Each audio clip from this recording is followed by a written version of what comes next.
Everyone, কেমন আছো সবাই? একটা ছোট্ট ভিডিও করছি দেখানোর জন্য আমাদের বাড়ির ছাদের এখন অবস্থা। আজকে হচ্ছে 14ই ফেব্রুয়ারি, ভ্যালেন্টাইন্স ডে। সন্ধেবেলা এখন আমাদের যে অ্যাপার্টমেন্টের রুফটা, সেটার অবস্থা ঠিক এরকম। পুরো বরফ জমে আছে। এই বরফ সেই 24-25-এর যে জানুয়ারি মাসের 24-25 তারিখের যে স্নোস্টর্ম হয়েছিল নিউ ইয়র্ক, নিউ জার্সিতে, সেই থেকে সেই বরফগুলো পড়ে আছে। আর এখনও পর্যন্ত একই রকম অবস্থা, তবে আগের থেকে অনেকটা বরফ মেল্ট হয়েছে, কেননা আজকে টেম্পারেচারটা অনেকক্ষণ পজিটিভে রয়েছে। এবং এখন আমি ছাদের ওপর দাঁড়িয়ে রয়েছি এবং এখান থেকে দূরে দেখা যাচ্ছে নিউ ইয়র্ক শহর। এই হচ্ছে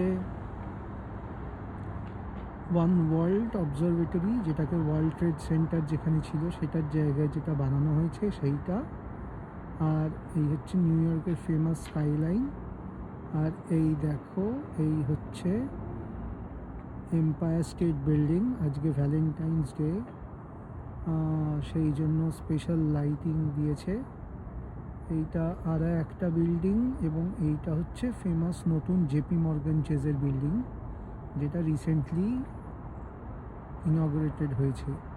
এবং এর পাশাপাশি আরও অনেক বিল্ডিং রয়েছে, তার মধ্যে এই বিল্ডিংগুলো হচ্ছে সবই মোটামুটি ম্যানহাটেনের, মিড টাউন ম্যানহাটেন বা ডাউন টাউন ম্যানহাটেনের মধ্যে।